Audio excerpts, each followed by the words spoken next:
أسعد الله أوقاتكم بكل الخير والمودة. أهلا وسهلا بكم. قصتنا اليوم بعنوان العجوز وبناتها الثلاث، وهي من القصص الخيالية المعبرة والمشوقة. أرجو أن تنال إعجابكم. ضع السماعات، اغلق عينيك واستمع. كان يا مكان، في قديم الزمان وفي سالف العصر والأوان، ولا يحلو الكلام إلا بذكر الرحمن، والصلاة والسلام على سيدنا محمد خير الأنام. كان يا مكان، وفي بلدة بعيدة وديعة تقع على ضفة نهر صغير رقراق، كان يعيش هناك حطاب مع زوجته في كوخ صغير، وقد من الله عليهما ب3 بنات كبرن وأصبحن شابات في كنف الحطاب الطيب وزوجته. وكان الحطاب يخرج كل يوم إلى الغابة القريبة، يجمع الحطب اليابس ويتوجه إلى البلدة، حيث يبيعه ويشتري بثمنه حاجات البيت من طعام وشراب. وعندما كان يكسب أكثر من العادة، كان يشتري لبناته ملابسا جديدة.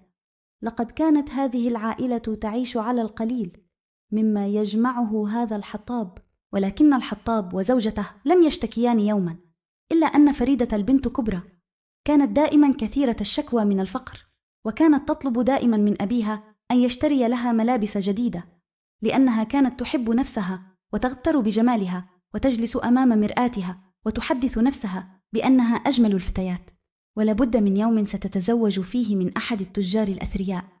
وأما البنت الوسطى سعاد، فقد كانت دائما مشغولة في تحضير الطعام والأكل، ولا يهمها أي شيء آخر، حيث كانت نهيمة في طبعها. وأما البنت الصغرى سميرة، فقد كانت مختلفة عن أختيها، كانت دائما تساعد الأم في عملها في المهام المنزلية، ولم تكن تشكو من شيء، بل دائما تحمد الله على نعمته، إلا أنه كان هناك عمل واحد تشترك به الفتيات الثلاث، وهو إحضار الماء من النبع القريب الذي كان يحضر إليه أهل القرية ويحملون منه احتياجاتهم.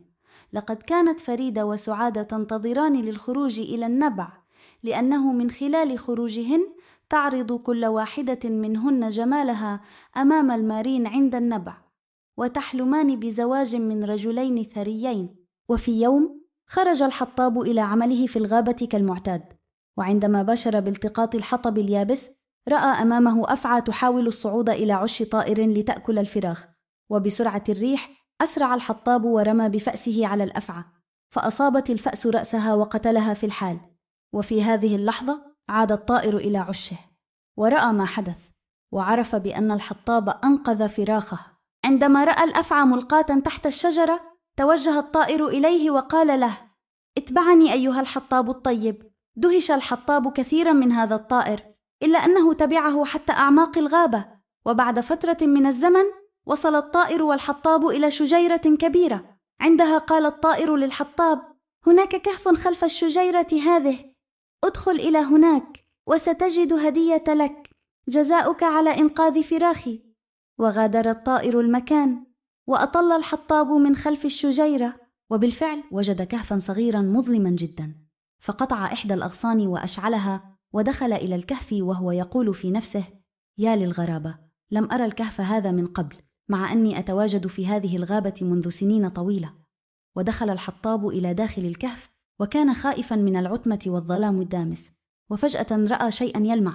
اقترب الحطاب وقد رأى مرآة قديمة، جلس على صخرة قريبة ونظر إلى المرآة وقال: أظن أن ابنتي فريدة ستفرح كثيرا بهذه المرآة. وبهذه اللحظة التي ذكر بها اسم ابنته، رأى ابنته فريدة في المرآة وهي جالسة في غرفتها وتمشط شعرها. وكم ذهل الحطاب لهذا الشيء الغريب، كيف له أن يرى ابنته في المرآة؟ وسرعان ما عرف أن هذه المرآة سحرية، حيث يستطيع أن يرى من يريد بذكر اسمه. وفي الحال ذكر زوجته، وما هي إلا لحظة حتى رأى بها زوجته وهي تعمل في البيت في كل همة ونشاط. وبدأ الحطاب يطمئن على عائلته، والبسمة لا تغادر وجهه، إلا أن ما ضيقه هو عمل ابنتيه فريدة وسعاد، حيث كانتا تهتمان فقط بنفسيهما ولا تساعدانه في عمل البيت. لذلك قرر الحطاب بأن يبقي هذه المرآة سره الصغير، وترك المرآة في الكهف وأكمل عمله كالمعتاد في جمع الحطب.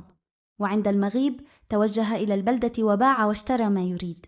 لقد تردد الحطاب كثيرا بأخبار زوجته بالأمر، إلا أنه في النهاية قرر ألا يخبر أحدا، وإن المرآة ستخبره بكل شؤون عائلته.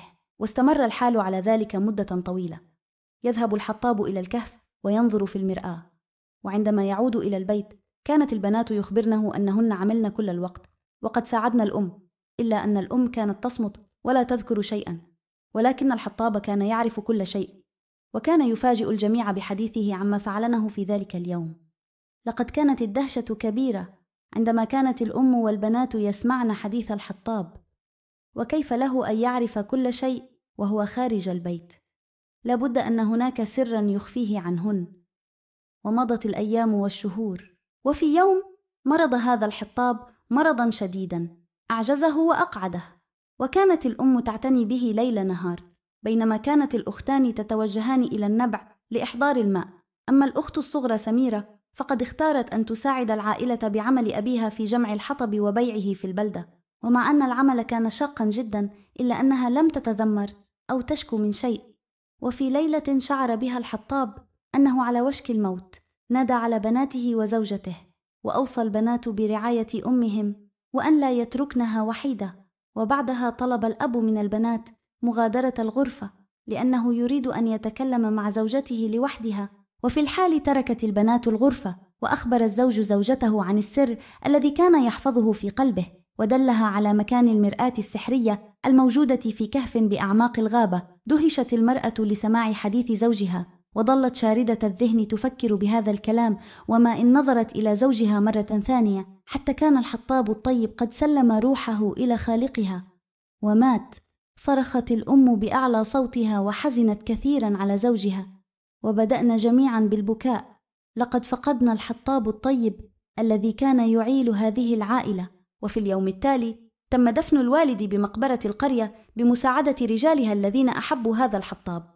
لقد كانت الصدمة عظيمة للعائلة، لذا جمعت الأم بناتها وقالت لهن: يا بناتي، الآن وقد توفي زوجي، علينا أن نعتمد على أنفسنا في كسب العيش، وإن كل واحدة منكن عليها أن تعمل لتساعد هذه العائلة. وفي الحال قالت الصغرى سميرة: سوف أعمل مكان أبي في جمع الحطب وأبيعه في البلدة. أما الأختان اكتفيتا في المساعدة في البيت، والأمر الأهم هو إحضار الماء من النبع. لقد كتب القدر على هذه العائلة الشقاء فترة طويلة، والأم كانت دائما تفكر بالسر الذي أخبرها الزوج، إلا أنها لم تذهب يوما إلى الكهف لأنها رأت أن لا حاجة لهذه المرآة. لقد كانت الابنة الصغرى سميرة تبذل الجهد الكبير لإطعام الأسرة، ويوما بعد يوم أصبحت هزيلة، وقد أصفر وجهها من العناء والتعب، بينما الأختان تنعمان بالراحة في البيت ولم تعملا شيئا من أعمال المنزل. لقد كانت الأم تغضب لذلك، إلا أنهما كانتا تتذرعان بحجج كثيرة كي لا تعملان في البيت، باستثناء التوجه إلى نبع الماء وعرض جمالهن على المارة، لعل وعسى أن تتزوجان وتتركان هذا الفقر المدقع. وفي يوم عندما وصلت فريدة وسعاد إلى النبع، بدأتا بملء الجرار بالماء وهما يتحدثان عن أحلامهن، وفجأة ظهر شاب على ظهر فرس، حيث كان ينوء من شدة العطش. اقترب منهما وطلب القليل من الماء، فقدمنا الفتيات الماء له وهن ينظرن إليه بخجل، ولكن الشاب أعجب بفريدة وبدأ يتودد لها بالكلام، وسرعان ما وقع في حبها. وعندما سألها عن بيتها وحالها، أخبرته فريدة بكل شيء عنها وعن عائلتها، والحزن يملأ وجهها. وكم كانت دهشة فريدة عندما طلب الشاب يدها ويريد أن يتزوجها. لقد كان تاجرا كبيرا لا ينقصه لا ذهب ولا مال. وفي الحال عندما سمعت فريدة هذا الكلام وافقت على طلبه ودلته على بيتها، وهي لا تصدق أن حلمها سيتحقق، وأن تتزوج من رجل ثري، وأن تعيش بسعادة وهناء. ولكن سعاد قد تملكتها الغيرة والحسد على أختها، وكم تمنت أن تتزوج هي الأخرى من رجل غني. ووعد الشاب بالحضور إلى بيتها في اليوم التالي لخطبتها، وبعد أن شرب واستراح ودعهن وأكمل طريقه. أما الأختان فقد أسرعن بالعودة إلى البيت، وكانت فريدة تكاد تطير من الفرح، وسعاد تكاد تموت من الغيظ. وعندما وصلتا إلى البيت أخبرت فريدة أمها بما حصل، وأن هذا الشاب سيحضر غدا لخطبتها. لقد كانت الأم في غاية الفرح والسرور، لأن ابنتها ستحقق أحلامها وأن تتزوج وتغادر الفقر، إلا أنها كانت تفكر بابنتها الصغيرة سميرة التي كانت تضحي بنفسها وبشبابها لأجل هذه العائلة. وعند المغيب أسرعت فريدة لتخبر سميرة بما حدث معها، وكم كانت سميرة فرحة لأجل أختها التي ستتزوج وتعيش حياة سعيدة. وفي اليوم التالي وبعد انتظار طويل شعرت به فريدة، حضر هذا الشاب إلى بيتها واستقبلته العائلة خير استقبال، وكان قد رأى الكوخ الصغير وحال العائلة، إلا أنه وعد الأم بأن فريدة ستعيش سعيدة معه، وخاصة أنه تاجر يملك الكثير من الأموال. ومضت أيام وشهور كثيرة ولم تسمع العائلة عن فريدة، مما زاد حزن الأم عليها، لكنها كانت دائما تطمئن قلبها بأنها تعيش سعيدة. وفي يوم من الأيام عندما كانت سعاد تبذل جهدا كبيرا في إحضار الماء، رآها شاب عند النبع فاقترب منها وطلب منها بعض الماء، وفي الحال نظرت سعاد إليه وقد أعجبها هذا الشاب، لذا قدمت له الماء على استحياء وهي تنظر إلى الأرض من الخجل. وما هي إلا لحظات حتى أعجب الشاب بسعاد وأحبها لجمالها. وحدث ما حدث مع أختها فريدة، فقد وعدها بأن يحضر في اليوم التالي إلى بيتها ويخطبها من أمها. لقد كانت الفرحة تغمر قلب سعاد والضحك تعلو وجهها، وهي لا تصدق أنها ستتزوج وتترك الكوخ والفقر وأن تعيش مع زوج يحبها ويحضر لها ما تريد. وعندما سمعت الأم الخبر من سعاد حتى كادت تطير من الفرح والغبطة، وأخذت تقبل سعاد وتهنئها على البشرى السارة. وعند عودة سميرة المسكينة من العمل، فرحت هي الأخرى لأختها التي كانت دائما تحلم أن تتزوج من شاب وسيم ينسيها معيشة الفقر والكرب. وفي اليوم التالي حضر الشاب إلى المنزل، وسرعان ما تم زفاف سعاد، وفي الحال أخذها زوجها وغادرت بيت أبيها تاركة أمها وأختها سميرة المسكينة التي لم تكن تحلم بشيء إلا بمساعدة والدتها. وغابت سعاد مع زوجها عن الأنظار بعد أن ودعت أمها وأختها، وكانت سعاد تكاد تطير من الفرح لتحقيق حلمها. وفي النهاية بقيت الأم سميرة في البيت لوحدهما، وزاد العمل والهم والغم عليهما. ومع أن سميرة كانت مسرورة بوجودها مع أمها وأنها تنفذ وصية أبيها، إلا أن الأم كانت تتمنى وتدعو الله أن يرزق ابنتها سميرة زوجا صالحا يعتني بها ويريحها من تعبها وعنائها. وغابت الأختان أشهر طويلة ولا خبر عنهما، واشتعل قلب الأم بالشوق وكانت مضطربة جدا لهذا الأمر. وأخيرا تذكرت المرآة التي حدثها عنها زوجها، إلا أنها كانت تنتظر بناتها لزيارتها وتطمئن عليهن، ولكن ذلك لم يحدث. وزاد العمل على الأم بالمهام المنزلية وإحضار الماء من النبع، بينما كانت سميرة تقوم بما قام به أبوها الحطاب دون كلل أو ملل، وكانت تشعر بسعادة كبيرة لأنها تعيش مع أمها وتخدمها، لأن ذلك كان يدخل إلى قلبها السعادة والفرح. وفي يوم توجهت سميرة إلى الغابة لجمع الحطب، وبعد أن حملت الحطب على كتفها وسارت، فجأة تعثرت بحجر في الطريق وانزلقت رجلها.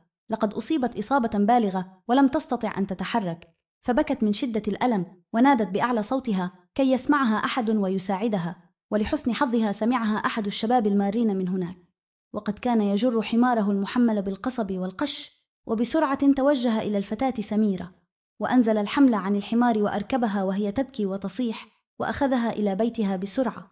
وعندما تعرف هذا الشاب على الأم وعرف حال الأسرة، رق قلبه لحالهما، وعاد إلى الغابة وحمل الحطب على الحمار وذهب إلى البلدة وباعه. وفي المساء أحضر النقود لهذه العائلة الفقيرة. لقد كان هذا الشاب شهما وطيب القلب، وقد توسمت الأم العجوز خيرا عندما رأته في المرة الأولى، وأصبح الشاب يقوم يوميا بعمل ما كانت تقوم به سميرة، وقد أعجبته الفتاة وأحبها لجمالها وعطفها على أمها وبذل الجهد الكبير لتحقيق وصية أبيها.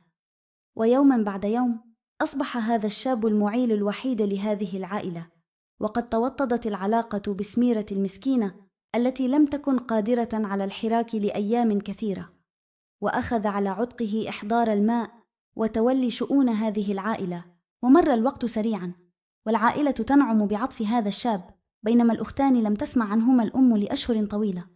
لقد كان الشوق يحرق الأم لمعرفة أخبار ابنتيها، ولكن كانت تفكر أكثر بمصير ابنتها سميرة التي سرعان ما تقدم لخطبتها ذلك الشاب الذي أحبها.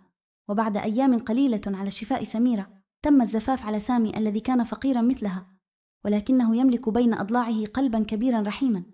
لقد كانت سعادة الأم لا توصف بزواج سميرة ابنتها الصغرى، لكن قلقها كان على أختيها اللتان غادرتا المكان ولم تعودا حتى الآن. وطلبت سميرة من زوجها أن يعيش في كوخهما المتواضع، إلا أنه أخبرها بأن له أبا كهل يقوم على رعايته ولا يستطيع أن يتركه وحده، ولذلك سكن الحزن قلب سميرة. كيف لها أن تترك أمها وحيدة وهي تخاف عليها، وخاصة أنها كبرت في السن؟ وبكت سميرة بكاء مرا على حالها، ولكن الأم طمأنتها بأن هذه سنة الحياة، ولا بد لها أن تترك بيت أبيها وتعيش مع زوجها، وإن كان بيته بعيدا عن أمها. وبقلب يملأه الأسى والحزن ودعت سميرة أمها والدموع تنهال على وجنتيها. لقد تركتها في البيت تعاني الوحدة والضجر، وإن كانت المهام المنزلية قد قلت، إلا أن الأم كانت تشعر دائما بشوق إلى بناتها، وأنها لم تعتد حياة الوحدة. وفي يوم كانت الأم تجلس عند باب الكوخ وهي تستمع إلى خرير صوت الماء الجاري بجانب الكوخ، تذكرت المرآة السحرية التي حدثها عنها زوجها، وأنها بإمكانها أن تخبرها عن حال بناتها. وفعلا لم تطل الانتظار، أخذت عصاها واتكأت عليها وتوجهت إلى الغابة، يصاحبها كلبها الصغير لحراستها.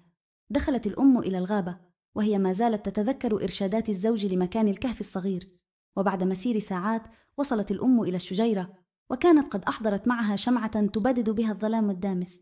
وما هي لحظات حتى أشعلت الشمعة ودخلت إلى الكهف، وسرعان ما رأت المرأة وقد وضعها الزوج على صخرة. هناك أمسكت المرأة وأرادت الخروج من الكهف، إلا أنها نظرت حولها وأرادت أن تستكشف المكان. رأت تجويفا بجانب الصخرة، وعندما اقتربت من هناك وأضاءت بالشمعة رأت في الداخل صندوقا كبيرا. اقتربت من الصندوق وفتحته ببطء ونظرت ما بداخله، وكم كانت الدهشة عظيمة عندما رأت الذهب والفضة والجواهر، حيث كانت تلمع تحت ضوء الشمع الضئيل. جلست على الصخرة وهي لا تصدق ما ترى، وأخذت تحدث نفسها: يا ترى من أين كل هذا الذهب؟ هل كان زوجي يعرف أن صندوقا من الذهب في المغارة؟ ولكن الأم لم تصل إلى إجابة، غير أنها أخذت ما جاءت لأجله، وهي المرأة لكي تطمئن على بناتها. وعادت الأم سريعا مع كلبها إلى البيت، وفي ذهنها العشرات من الأسئلة التي لم تعرف لها إجابة. وأخيرا وبعد مشقة وتعب وصلت العجوز الأم إلى بيتها، دخلته وجلست على الكرسي، وسرعان ما نظرت إلى المرآة لكي ترى حبيبتها فريدة التي لم ترها منذ فترة طويلة، وذكرت اسم فريدة، وأخذت المرأة بالتحرك كالأمواج حتى بدا للأم وجه ابنتها التي رأتها تجلس في غرفتها وهي تمشط شعرها كالعادة، والضحكة تعلو وجهها والذهب يملأ المرتبة من حولها.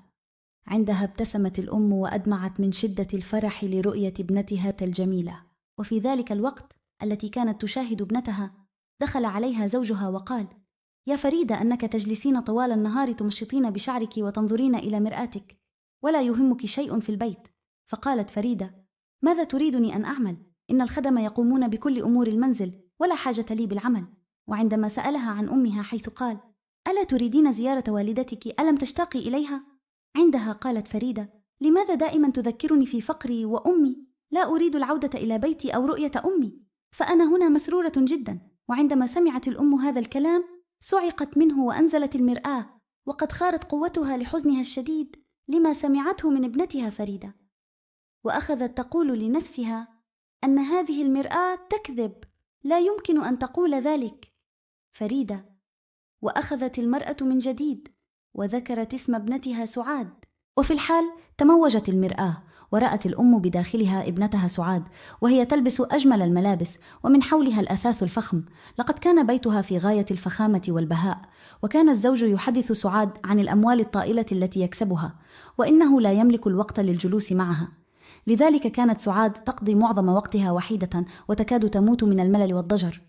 وعندما شكت سعاد لزوجها اقترح عليها أن تزور أمها، وبذلك تخفف عن نفسها من الوحدة والوحشة. إلا أن سعاد قالت دائما: تذكرني بأمي وبفقري، لا أريد الذهاب إلى هناك، فقد كان حلمي أن أعيش في بيت كهذا، ولا أريد أن أخرج من البيت حتى لرؤية أمي. وصعقت الأم لما سمعت من ابنتها الوسطى سعاد، إلا أنها قالت: لابد أن هذه المرآة كاذبة، وأن بناتي اشتقن إلي، إلا أن زوجيهما يمنعانهما. وفي اليوم التالي قررت الأم أن تزور بناتها وتثبت لنفسها بأن المرآة تكذب، وأنها لا تقول الحقيقة. خرجت العجوز من البيت وقد أخذت معها كلبها وتوجهت إلى البلدة التي تتواجد بها فريد. وبعد ساعات طويلة وصلت الأم إلى ابنتها حيث سالت عنها في تلك البلدة. كانت الشمس توشك على المغيب. دقت العجوز الباب، وسرعان ما فتح أحد الخدم الباب، وعندها قالت العجوز للخادم بأنها أم فريدة وأنها جاءت لزيارتها. طلب الخادم من الأم الانتظار، وذهب إلى فريدة في غرفتها وأخبرها أن أمها بالباب، ولكن فريدة صرخت بوجهه وقالت بصوت عال: لا أم لي أيها الوغد، ربما تكون هذه المرأة متسولة، أطردها في الحال. ولكن الأم سمعت كلام فريدة وهي غير مصدقة، وقد توقف الدم في عروقها واسود وجهها، وشعرت أن قلبها توقف عن النبض، وقالت في نفسها: هل هذه فريدة؟ أنا لا أصدق، يبدو أني كنت مخطئة وأن المرآة صادقة في كلامها. وعندما عاد الخادم ليطرد هذه العجوز وجدها قد ذهبت في حال سبيلها. رحلت الأم عن البيت وهي تجر رجليها وتتعثر في الطريق. لقد كانت الصدمة كبيرة عليها وبصعوبة بالغة. وصلت إلى مركز البلدة وجلست هناك لتستريح من هول ما رأت وسمعت، ومن شدة التعب غلبها النعاس ونامت في الطريق والكلب يحرسها. وفي صباح اليوم التالي نهضت العجوز المسكينة وغادرت البلدة وتوجهت إلى البلدة التي كانت تسكنها ابنتها الوسطى سعاد. وبعد مشقة كبيرة وصلت الأم إلى بيت ابنتها وطرقت الباب، وفي الحال فتح أحد الخدم الباب وأخبرته العجوز بأنها أم سعاد وقد جاءت لزيارتها.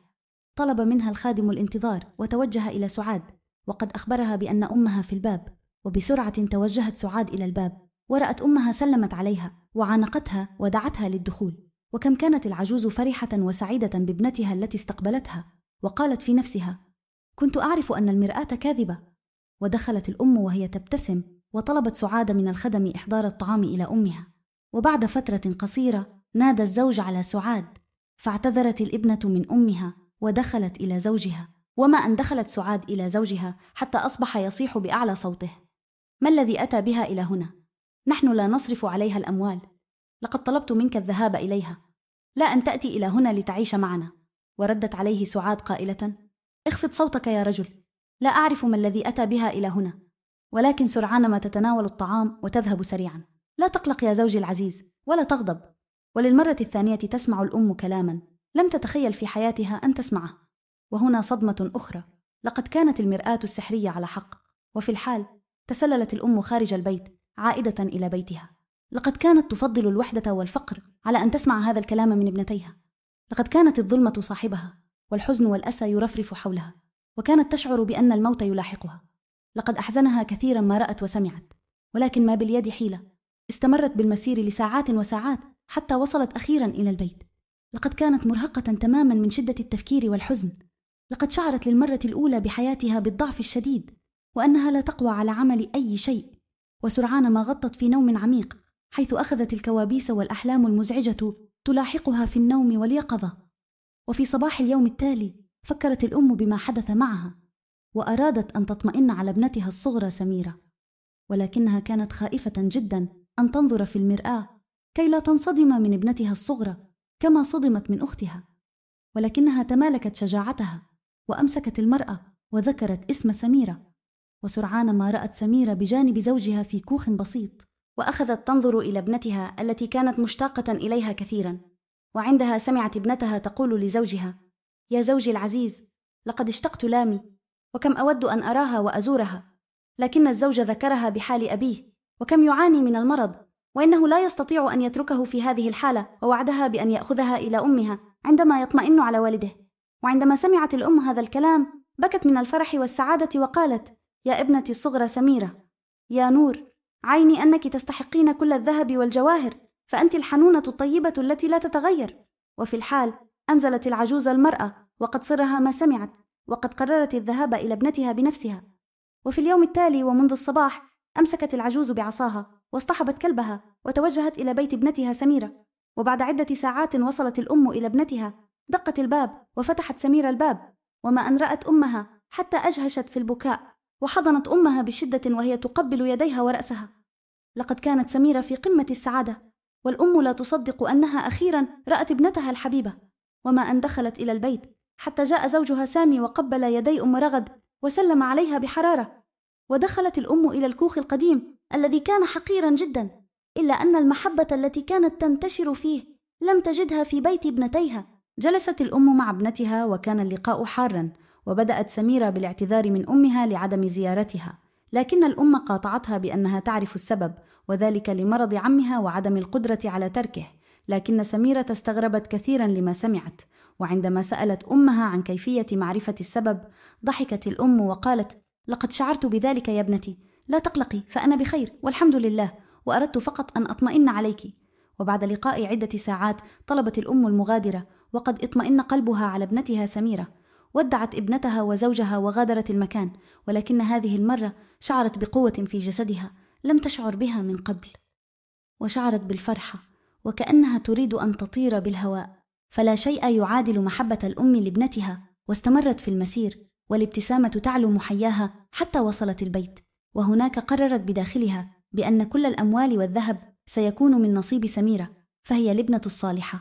ومرت الأيام بسرعة، وعندما كانت الأم جالسة تحت الشجرة أمام البيت إذ رأت ابنتها سميرة وزوجها يحملان الأغراض على الحمار وهما قادمان إليها. وسرعان ما عرفت بان أبا سامي قد توفي قبل أيام، وقد قررا السكن مع الأم العجوز وسط الأم الزوج، وحاولت أن تخفف من حزنه على أبيه، ورحبت بهما وقلبها ينبض بالعطف والمحبة. وبعد عدة أيام من انتقال سميرة للعيش مع أمها يرافقها زوجها الحنون، طلبت الأم منهما أن ينتظراها في الصباح الباكر، وأن عليها الذهاب معهما إلى مكان هام جدا. وعندما حاول سامي الاعتذار لأنه يعمل ذلك اليوم، أصرت الأم على أن يرافقها في الصباح. وبعد تناول وجبة الفطور طلبت من صهرها إحضار الحمار معه، وتوجه في الحال إلى الغابة حيث كانت تعمل سميرة. وكم كانت تحن سميرة إلى تلك المنطقة، وكم أحبتها لأن هناك ذكر أبيها الحطاب الطيب. وسرعان ما وصل إلى المغارة في داخل الغابة، أشعلت الأم الشمعة تحت نظرات الدهش والاستغراب من سميرة وزوجها، وحاولت سميرة أن تستفسر عما يحدث، إلا أن الأم كانت تكتفي بأن تشير إليها بالصمت. دخلت الأم ومن خلفها سميرة والزوج، وسرعان ما وصلت إلى الصخرة واقتربت من الصندوق وطلبت من زوج ابنتها أن يفتحه. لقد كانت الدهشة عظيمة لدى سميرة والزوج عندما شاهدا هذه الأموال الكثيرة والذهب الذي كان يلمع في ضوء الشمع البسيط. وهناك جلست الأم وأخبرت سميرة بسر أبيها عن المرآة، وكيف كان يعرف كل شيء، كان يدور بالبيت، وعن أخبار أختيها عندما ذهبت إليهما. وكم كان الحزن يعتصر سميرة لسماعها أخبار أختيها، وكم أسفت لحالهما، ولكن السعادة ملأت قلب سميرة وزوجها للكنز العجيب. وعندما سألت سميرة عن سر الكنز أجابت الأم: لا أظن أن زوجي عرف بأمره، لأنه كان مخبأ وراء الصخرة، ويبدو لي أن أباك كان يهتم أكثر بأخبار بيته ولم ينظر حوله في المغارة. وبعد ذلك طلبت الأم من سامي أن يقوم بحمل الكنز على الحمار، وأن يعودوا جميعا إلى البيت. لقد كانت الفرحة تغمر الجميع، لأن هذه العائلة ستعيش أخيرا في راحة وهناء، وأن المال سيخفف من عبء الحياة ومشقاتها.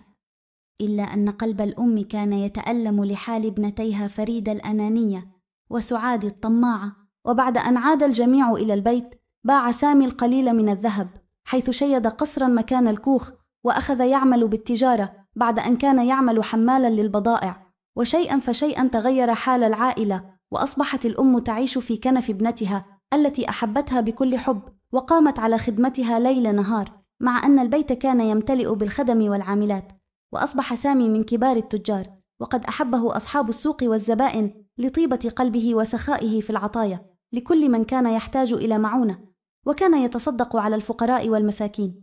وبما أن دوام الحال من المحال، فقد تفاجأت الأم ذات يوم بأن ابنتيها قد حضرتا إليها للزيارة. لقد كانت الأم مدهوشة لذلك، إلا أنها عندما عرفت السبب بطل العجب، فقد عاشت فريدة مع زوجها في رفاهية كبيرة، إلى أن جاء يوم خسر زوجها كل ما يملك في التجارة، وقد أصبحت تعيش معه في كوخ حقير. وفي يوم هاجر ولم تره بعد ذلك عندها أرادت العودة إلى والدتها بعد ندم شديد.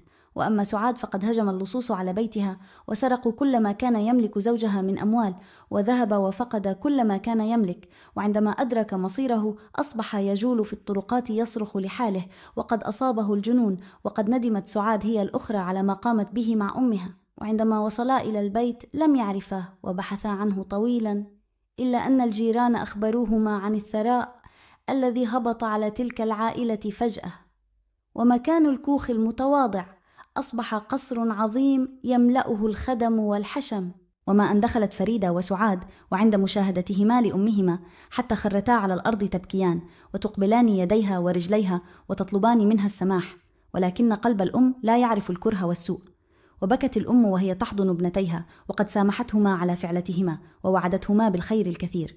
وكانت الفرحة أكبر عند سميرة عندما لاقت أختيها، وكان اللقاء حارا بينهن جميعا. وكانت العجوز تنظر في المرآة لتعرف حقيقة ابنتيها، إلا أنها تأكدت من صدق كلامهما.